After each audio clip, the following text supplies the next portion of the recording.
तो चलो, पिछले क्लास में हम लोग पढ़ रहे थे आधुनिक भारत का इतिहास पढ़ रहे थे। मुश्किल से 1-2 क्लास और बाकी है आधुनिक भारत की। ठीक है, एक मतलब 3-4 हम लोग इसको आगे खींच सकते हैं थोड़ा सा, क्योंकि अभी रिवॉल्यूशनरी मूवमेंट्स की जो क्लासेस हैं वो भी बाकी है। ठीक है, अब देखिए, अब हम लोग पिछले क्लास में पढ़ चुके थे कि कैसे भाई भारत पे प्रथम विश्व युद्ध की भाई क्या नाम है छींट यहाँ पर पड़ी। ठीक है, भारत में जो क्रिप्स मिशन आया था, क्रिप्स मिशन फेल हो गया। क्रिप्स मिशन क्यों फेल हो गया वो भी मैं आपको बताया, क्योंकि उसके कुछ प्रावधान थे। ठीक है, जो कांग्रेस, इंडियन नेशनल कांग्रेस, भारतीय राष्ट्रीय कांग्रेस और मुस्लिम लीग दोनों ने उसको मना कर दिया। इस पर स्टेटमेंट्स आए क्रिप्स मिशन के लिए, जैसे महात्मा गांधी ने कहा था क्या, पोस्ट डेटेड चेक। ठीक है, और जवाहरलाल नेहरू ने कहा था the cheque of insolvent bank, यानी कि दिवालिया बैंक का चेक कहा। ऐसा बैंक जिसके पास पैसा ही नहीं है वो क्या पैसा देगा हमको। तो कुछ ऐसे स्टेटमेंट्स के साथ, ठीक है, इसकी निंदा की गई। अब देखो, भारत छोड़ो आंदोलन शुरू होता है। तो देखो, क्रिप्स मिशन के असफल होने के बाद, यानी कि क्रिप्स मिशन के वापस ब्रिटेन लौटने के बाद, ठीक है, जो कांग्रेस के नेता थे, खासकर महात्मा गांधी, ठीक है, वो बहुत ज़्यादा नाराज़ हुए क्योंकि भाई क्रिप्स मिशन भारत आया था संविधान सभा बनाने के लिए, और वो बिना संविधान सभा बनाए ही क्या कर दिया, चले गया। उसने और कुछ कोशिश ही नहीं करी, क्योंकि कांग्रेस चाहती थी कि भारत का बंटवारा ना हो, और पाकिस्तान के जो सपोर्टर्स थे जैसे मोहम्मद अली जिन्ना या मुस्लिम लीग के, तो वो चाहते थे कि क्या हो, भारत का बंटवारा हो और 2 राष्ट्र बने। जो मुस्लिम बहुल राज्य हैं वो क्या बनेंगे, पाकिस्तान बनेंगे, और जो हिंदू बहुल राज्य हैं वो भारत बनेंगे करके। तो दोनों ने ही मना कर दिया। अब इससे नाराज़ हो गए महात्मा गांधी, और उन्होंने नारा दिया करो या मरो का, और ऐसे चालू होता है भारत में भारत छोड़ो आंदोलन शुरू होता है।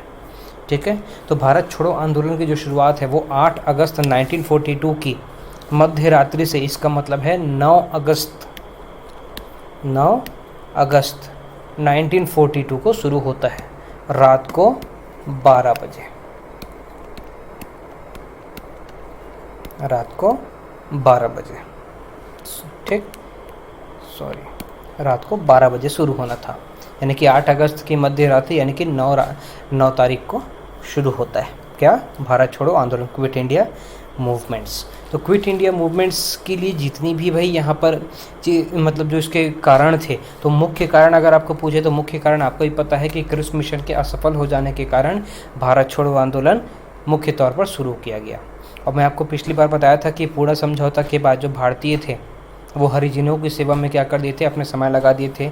इसलिए 1933 से लेकर 1942 तक कोई भी सबसे बड़ा जन आंदोलन देखने को नहीं मिलता है। बट उसके बाद 1942 में अंग्रेज़ों की ज़्यादतियों के बाद से भारत छोड़ो आंदोलन की शुरुआत होती है। ठीक है, इसको अगस्त क्रांति या वर्धा प्रस्ताव भी कहते हैं, क्योंकि कांग्रेस ने भारत छोड़ो आंदोलन के लिए एक विशेष अधिवेशन लाया था, जिसको हम लोग क्या बोलते हैं, वर्धा प्रस्ताव। वर्धा महाराष्ट्र में है, तो वहाँ पर सेशन हुआ कांग्रेस का, और वहाँ पर वर्धा में भारत छोड़ो आंदोलन को शुरू करने के लिए प्रस्ताव पारित हुआ था। इसीलिए इसको अगस्त क्रांति या वर्धा प्रस्ताव के नाम से भी जाना जाता है। ठीक है, अब देखो, भारत छोड़ो आंदोलन की जो शुरुआत थी, ठीक है, वो कब होती है, 8 अगस्त 1942 को होती है। ठीक है, इस आंदोलन की जो शुरुआत होती है वो बम्बई के ग्वालियर टैंक से होती है। कहाँ पर से होती है ये पूछता है, बम्बई के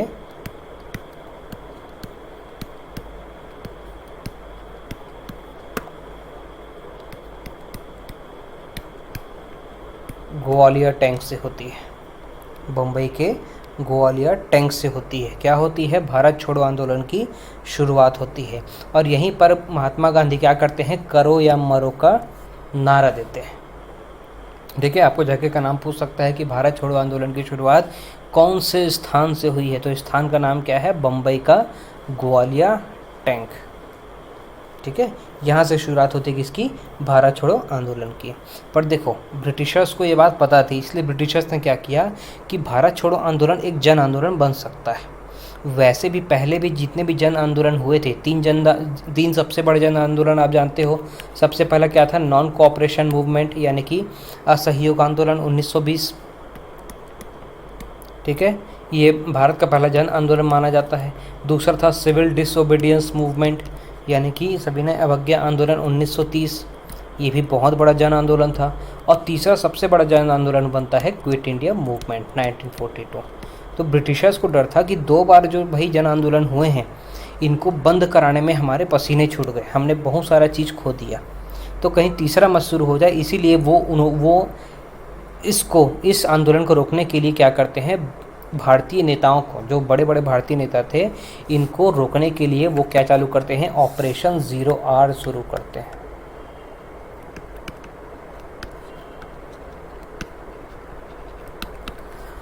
ठीक, ऑपरेशन ज़ीरो आर की शुरुआत होती है। अब ब्रिटिशर्स ज़ीरो आर क्यों नाम रखा गया, क्योंकि रात को 12 बजे जस्ट शुरू होने वाला था ना, मैं आपको बताया ना 8 अगस्त की रात को, यानी कि 9 तारीख को शुरू होगा। तो ब्रिटिशर्स ने क्या किया, ऑपरेशन ज़ीरो आर की शुरुआत करी। और उन्होंने क्या किया, 8 अगस्त को ही महात्मा गांधी जैसे बड़े बड़े कांग्रेस के सारे नेताओं को गिरफ्तार कर लिया।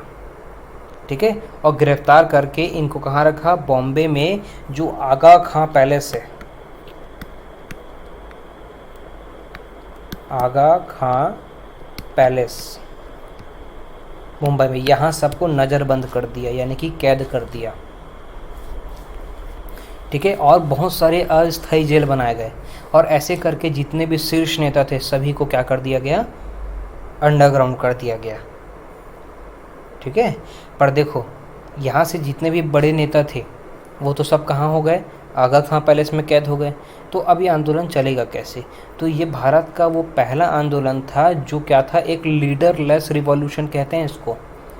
ठीक है, यानी कि नेतृत्वहीन आंदोलन, यानी कि इसका कोई नेता ही नहीं बचा, सब तो जेल में थे, अस्थायी जेल में।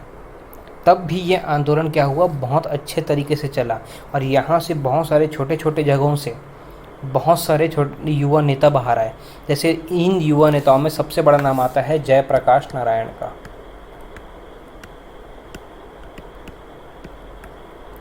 जयप्रकाश नारायण, इनको जेपी के नाम से बोला जाता है, बिहार से थे ये। ठीक है, जयप्रकाश नारायण का नाम आता है, और इनका नाम क्विट इंडिया मूवमेंट यानी कि भारत छोड़ो आंदोलन से ही फेमस होता है।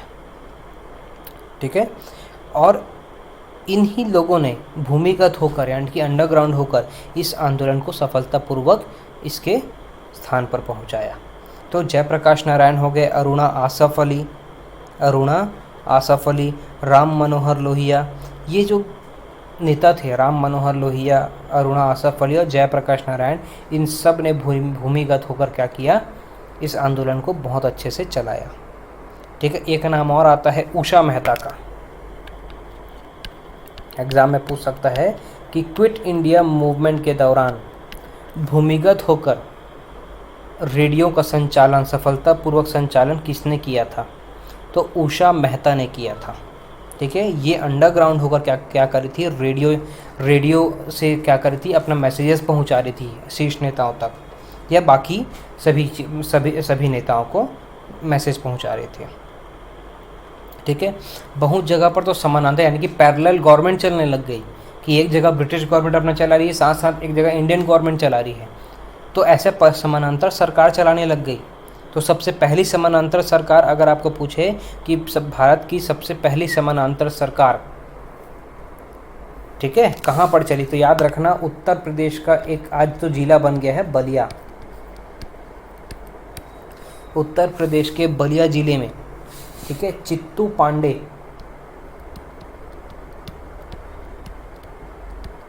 एक आंदोलनकारी थे, इन्होंने भारत का सबसे पहला समानांतर सरकार की शुरुआत करी, यानी कि ये अपना अलग गवर्नमेंट चला रहे थे ब्रिटिशर्स के साथ साथ। ठीक है, तो पूछता है आपको सबसे पहली समानांतर सरकार, पैरेलल गवर्नमेंट कहाँ पर चलाई गई, तो बलिया में चलाई गई, और इसके नेता कौन थे, चित्तू पांडे थे।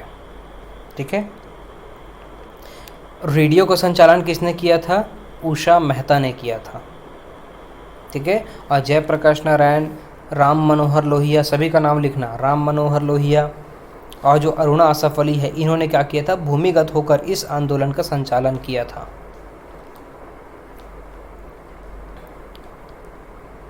ठीक है, ये भारत का सबसे पहला आंदोलन था जो नेतृत्वहीन होकर भी स्वस्फूर्त संचालित हुआ, यानी कि अपने दम पर ही चल गया। ठीक है, बट देखो कुछ कुछ नेताओं ने, जो भारत के उस समय नेता थे, उन्होंने इस आंदोलन की आलोचना भी करी, क्रिटिसाइज़ किया गया इस आंदोलन को। जैसे भाई कुछ साम्यवादी दल वाले थे, ठीक है, मुस्लिम लीग थे, हिंदू महासभा थे, ठीक है, अंबेडकर जी थे। इन सभी ने भारत छोड़ो आंदोलन की आलोचना की तथा इसमें बिल्कुल भी भाग नहीं लिया।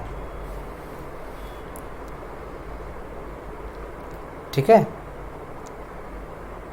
मुस्लिम लीग ने भाई नारा भी दिया था कि अंग्रेज़ों बांटो और भागो का नारा दिया मुस्लिम लीग ने। अंग्रेज़ों बांटो और भागो का नारा दिया किसने? मुस्लिम लीग ने, कि भाई वो भारत का बंटवारा करे और तुम लोग यहाँ से निकलो फिर। ठीक है, ये नारा दिया गया था। तो ये था आपका क्या, भारत छोड़ो आंदोलन, है कि क्विट इंडिया मूवमेंट से था। ठीक है, अब देखो भारत छोड़ो आंदोलन जो था वो 1942 में इतना ज़्यादा चल रहा था कि ब्रिटिशर्स के पास ये समय नहीं था कि वो क्या चीज़ को संभाले। एक तरफ द्वितीय विश्व युद्ध चल रहा था, सेकेंड वर्ल्ड वॉर चल रहा था, और लगातार ब्रिटिशर्स को नुकसान पे नुकसान हो रहा था। इंडियंस कोई हेल्प कर नहीं रहे थे ब्रिटिशर्स की, और ऊपर से इंडिया में एक और आंदोलन शुरू हो गया, क्विट इंडिया मूवमेंट। तो ब्रिटिशर्स बहुत ज़्यादा परेशान थे। इसी बीच क्या होता है, एक बहुत बड़ा ट्रेजेडी हो जाता है ब्रिटिशर्स के साथ साथ, और वो था जापानियों का शहीद और स्वराज द्वीप, यानी कि अंडमान और निकोबार आइलैंड में क्या करना, अटैक करना और उसको कब्जा कर लेना।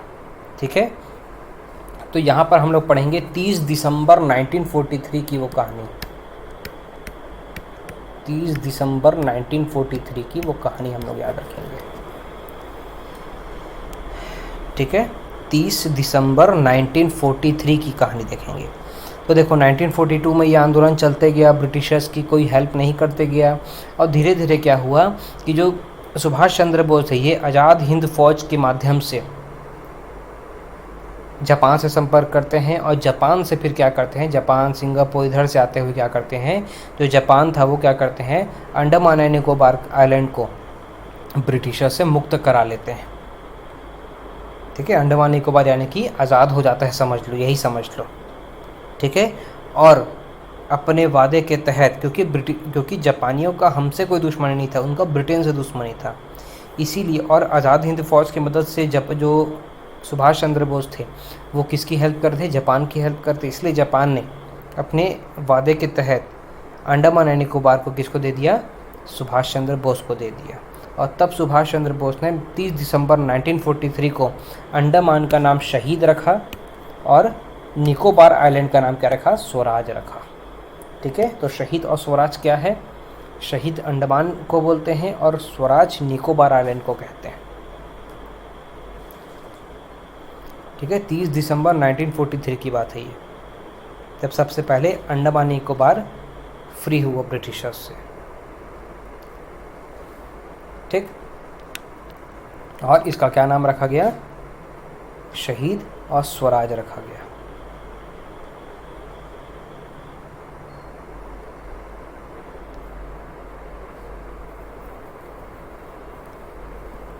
ठीक, अब देखते हैं, इसके बाद देखते हैं हम लोग राजा गोपालाचारी फॉर्मूला।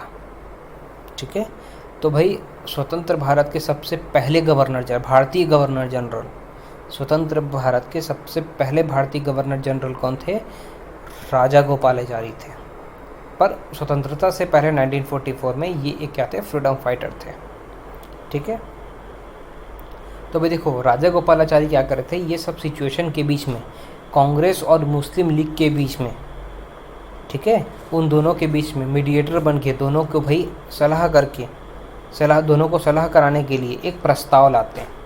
ये प्रस्ताव आता है 10 जुलाई 1944 को। ठीक है, कि कांग्रेस और मुस्लिम लीग एक हो जाएं और भाई एक होके क्या करें, अपनी बातों को सॉल्व करें।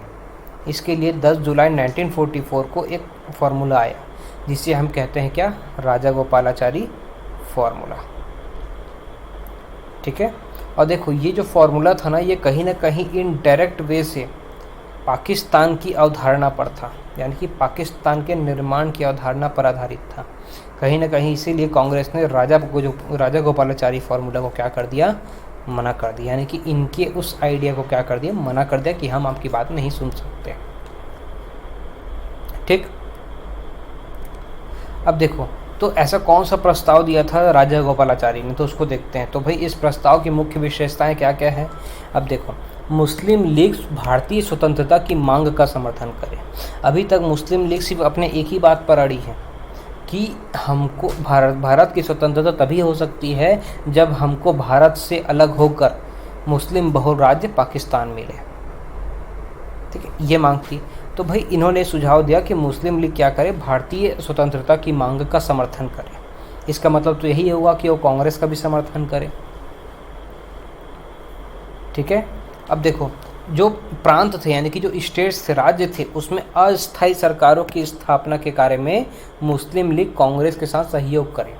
यानी कि वो ये चाहते थे कि मुस्लिम लीग जो भाई प्रोविंशियल गवर्नमेंट्स बन रही थी, सरकार बन रही थी, यानी कि राज्यों में जो भाई भारतीयों की जो सरकार बन रही थी उसमें सहयोग करे मुस्लिम लीग। ठीक, तीसरा इनका कुछ प्रस्ताव ये था कि जैसे ही वर्ल्ड वॉर सेकेंड समाप्त हो जाता है तब एक कमीशन बनानी चाहिए। ठीक है, और उत्तर पूर्व यानी कि नॉर्थ ईस्ट और नॉर्थ ईस्ट और नॉर्थ वेस्ट भारत के इन क्षेत्रों में क्या कराना चाहिए, एक रेफरेंडम कराना चाहिए। रेफरेंडम का मतलब होता है जनमत संग्रह।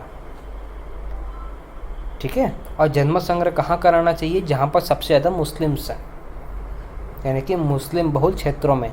और जनमत संग्रह के नाम से लोगों से ये पूछना चाहिए कि भाई आपको कहाँ रहना है, आपको अलग से पाकिस्तान चाहिए, ठीक है, या आपको भारत के साथ ही रहना है। ऐसा उन्होंने कहा। किसने कहा, सी राजा गोपालाचारी ने कहा। ठीक है,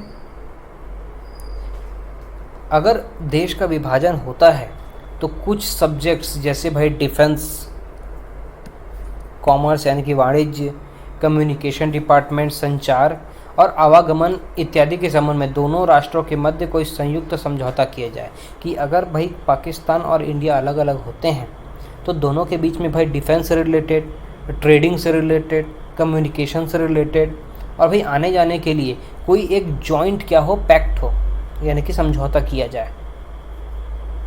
ठीक है, और ये सभी बातें तभी लागू हो सकती है जब ब्रिटेन पूरी तरीके से भारत को क्या कर सके, आज़ाद कर दे। ठीक, अब देखो इसलिए इस प्रस्ताव को क्या होता है, जो मुस्लिम लीग होती है वो अस्वीकार कर देती है कि भाई नहीं, हम आपकी इस प्रस्ताव को क्या करते हैं, नज़रअंदाज करते हैं।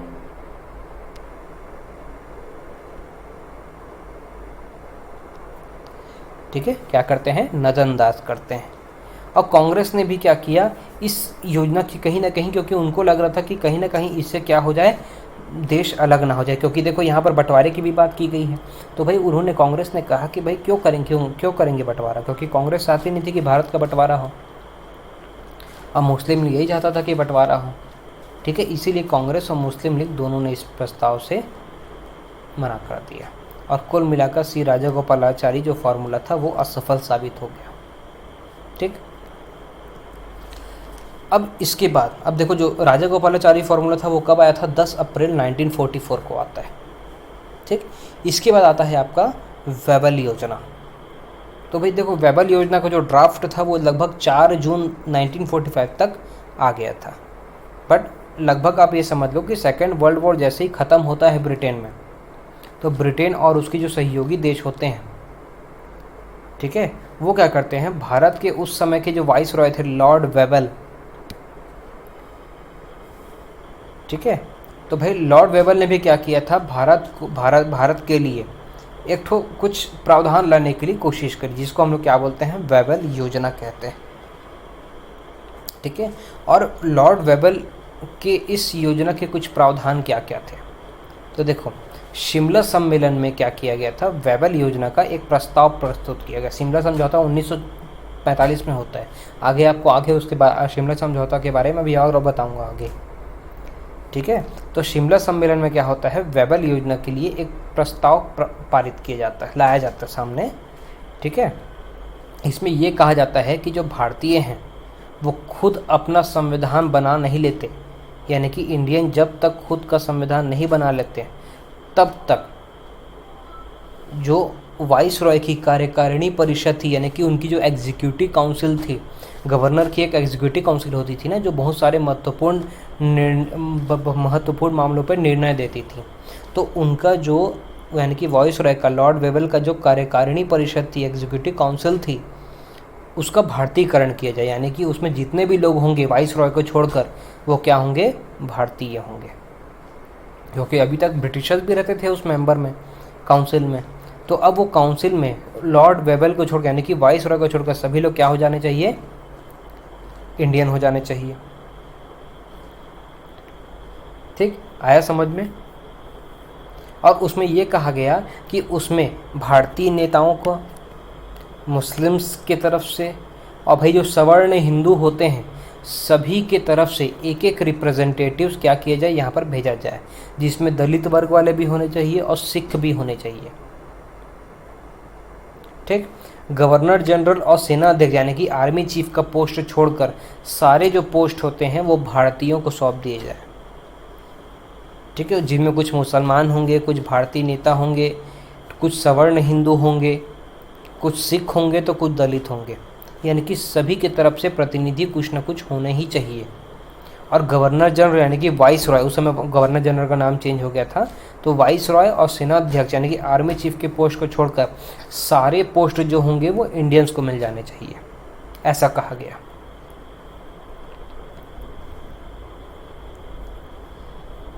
ठीक है, और उसमें यह भी कहा गया कि जैसे ही वर्ल्ड वॉर 2 ख़त्म होता है उसके बाद क्या किया जाएगा, भारतीयों द्वारा संविधान का निर्माण किया जाएगा।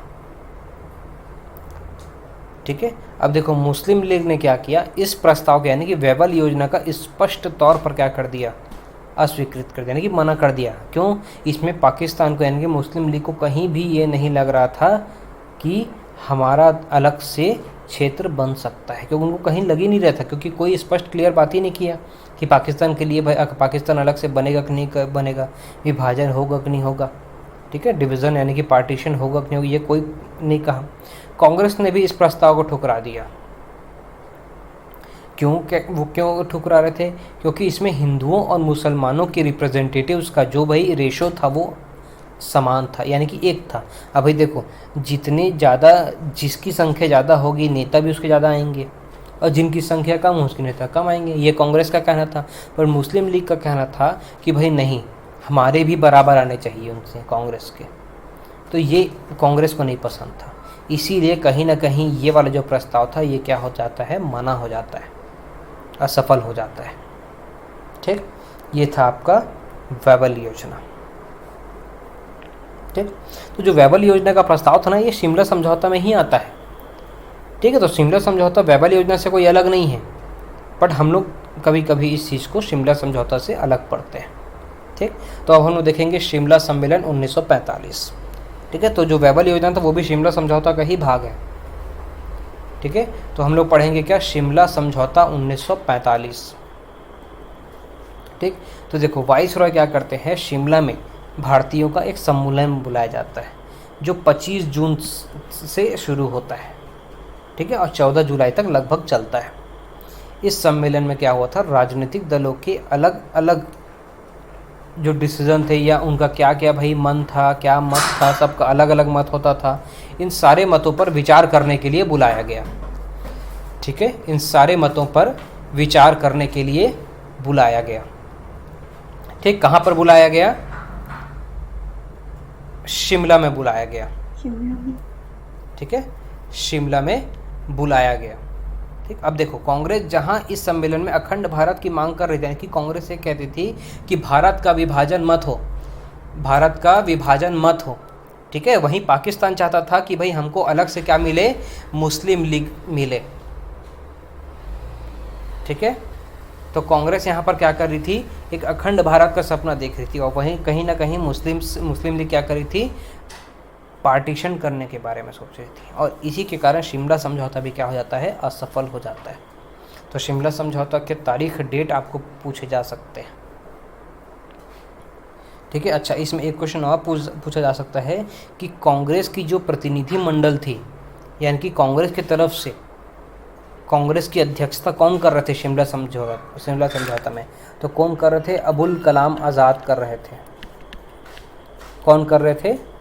अबुल कलाम आज़ाद कर रहे थे। ठीक है, कौन कर रहे थे? अबुल कलाम आज़ाद कर रहे थे। ठीक, और 1935 में कहीं ना कहीं क्या होता है? द्वितीय विश्व युद्ध की समाप्ति हो जाती है। ठीक, सेकेंड वर्ल्ड वॉर ख़त्म हो जाता है कब? 1945 में। अब देखो 1945 में जैसे ही वर्ल्ड वॉर 2 ख़त्म होता है वैसे ही ब्रिटेन में क्या शुरू हो जाता है? जनरल इलेक्शन, यानी कि ब्रिटेन में आम चुनाव शुरू हो जाते हैं। ठीक है, ब्रिटेन में आम चुनाव शुरू हो जाते हैं। तो भाई इस आम चुनाव में जो लेबर पार्टी थी वो जीत जाती है। कौन जीत जाता है? लेबर पार्टी जीत जाती है। ठीक है, और लेबर पार्टी के जो नेता थे क्लीमेंट एटली, वो बन जाते हैं क्या? प्रधानमंत्री। 1945 में चुनाव होता है ब्रिटेन में। ठीक है, क्लीमेंट एटली जो लेबर पार्टी के एग्ज़ाम में पूछता है 1945 के चुनाव में कौन सी पार्टी विजयी रही थी? तो लेबर पार्टी विजयी रही थी। ठीक है, लेबर पार्टी विजयी रही थी ब्रिटेन की। और इसके तहत, इस पार्टी के तहत प्रधानमंत्री कौन बने? क्लीमेंट एटली बने। ठीक है, पर इनसे पहले कौन थे प्रधानमंत्री? तो विंस्टन चर्चिल थे। कौन थे? विंस्टन चर्चिल थे। और फिर प्रधानमंत्री कौन बनते हैं? क्लीमेंट एटली बनते हैं।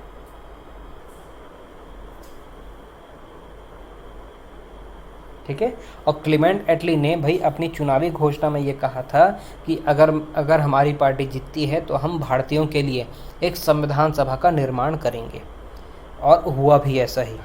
क्लीमेंट एटली प्रधानमंत्री के बाद भारतीयों के लिए एक संविधान सभा बनाने के लिए। आपकी वॉइस ब्रेक हो रही है। ठीक, और यहाँ पर भारतीय क्या नाम है, क्लीमेंट एटली अनाउंस करते हैं कि वो क्या करेंगे? एक संविधान सभा का निर्माण करेंगे। ठीक, अब आता है आपका कैबिनेट मिशन प्लान 1946 का। ठीक, कैबिनेट मिशन प्लान 1946 देखते हैं। तो कैबिनेट मिशन क्या था? तो क्लीमेंट एटली की घोषणा के द्वारा जैसे वो प्रधानमंत्री बनते हैं वो एक कमेटी भेजते हैं बाहर। जैसे क्रिप्स मिशन आया था वैसे ही एक कमेटी आती है जिसका नाम क्या है? कैबिनेट मिशन है। और इस कैबिनेट मिशन के अध्यक्ष कौन बनते हैं? इस जो कैबिनेट मिशन प्लान था, ये जो कैबिनेट मिशन प्लान था, इसमें क्या होता है? इसमें सदस्य के रूप में 3 लोग आते हैं। ठीक, 3 लोग आते हैं सदस्य के रूप में, जिसमें जो इसके चेयरमैन होते हैं यानी कि भाई इसके अध्यक्ष होते हैं वो कौन होते हैं? सर पैट्रिक लॉरेंस होते हैं।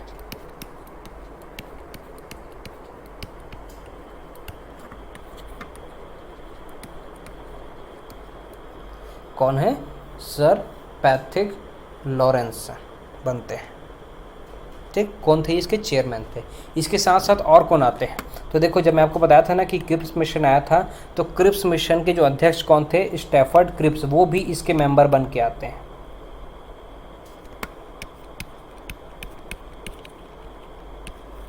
ठीक है, तो पैट्रिक लॉरेंस क्या थे? चेयरमैन थे कैबिनेट मिशन के,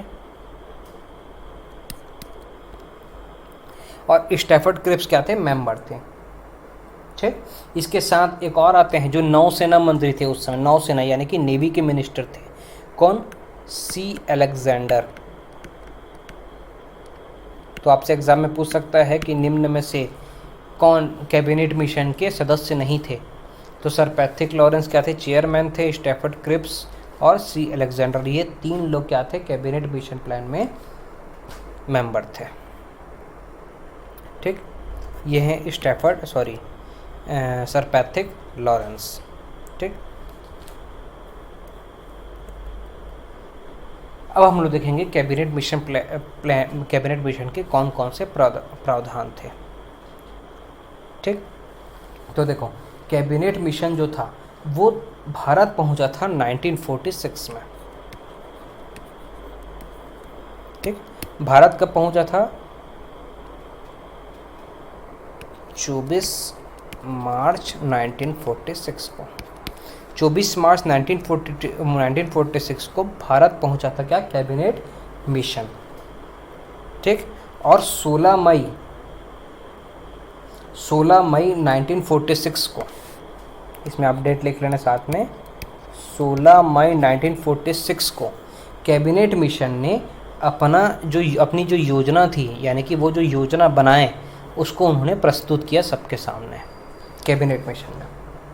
ठीक है, तो हम लोग देखेंगे कैबिनेट मिशन जो ये आया था इसके क्या क्या सुझाव थे। ठीक है, तो कैबिनेट मिशन का सबसे पहला सुझाव था कि जितने भी ब्रिटिश प्रांत हैं, यानी कि ब्रिटिश आपके स्टेट्स हैं, प्रांत, इनको और जो जितने भी प्रिंसली स्टेट्स थे, देशी रियासत, इन सभी को मिलाकर एक भारत संघ का निर्माण किया जाना चाहिए। ठीक है सर, बीच में वॉइस नहीं आई थी जब आप बता रहे थे ना 16 मई 1946 को। ठीक, तो ब्रिटिश भारतीय प्रांत और देशी रियासतों को मिलाकर भारत संघ का गठन किया जाना चाहिए, ऐसा कैबिनेट मिशन के सुझाव में बातें आई। ठीक,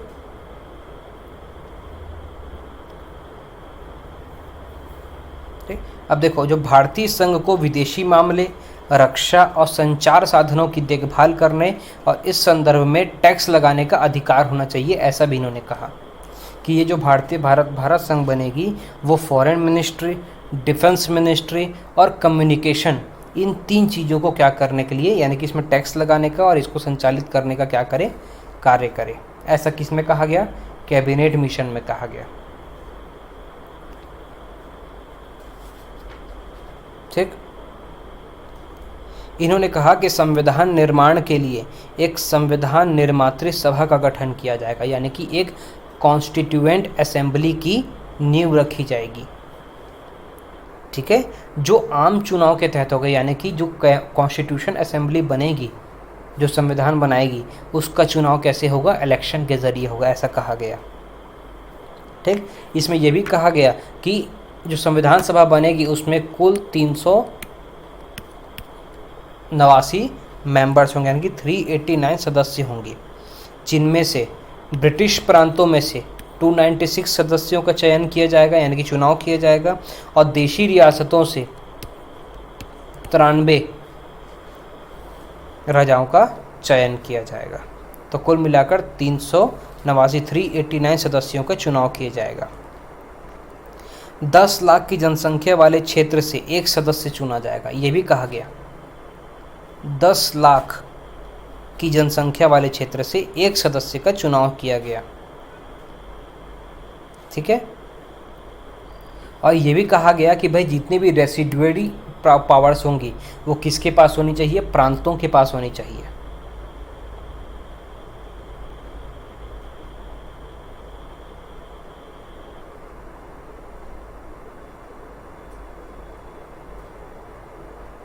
ठीक है, और स्टेट्स को सेंट्रल गवर्नमेंट के सब्जेक्ट्स छोड़कर सभी विषयों में फुली ऑटोनॉमी मिलनी चाहिए, ऐसा कहा गया किसमें, कैबिनेट मिशन में।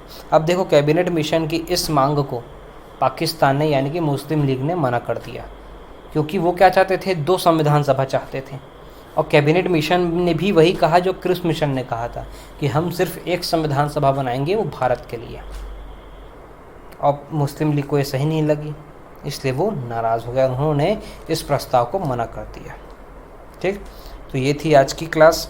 आज हम लोग पढ़े हैं क्या, Quit India Movement, Cripps Mission के बारे में कुछ पढ़े हैं, राजा गोपालाचारी फॉर्मूला पढ़े हैं, लॉर्ड वेबल योजना पढ़े हैं, शिमला समझौता, शिमला सम्मेलन पढ़े हैं, नौसेना विद्रोह बाकी इसको भी कराऊंगा। ठीक, कैबिनेट मिशन हुआ है। ठीक, तो इसके बाद हम लोग कल देखेंगे डायरेक्ट एक्शन डे के बारे में। ठीक।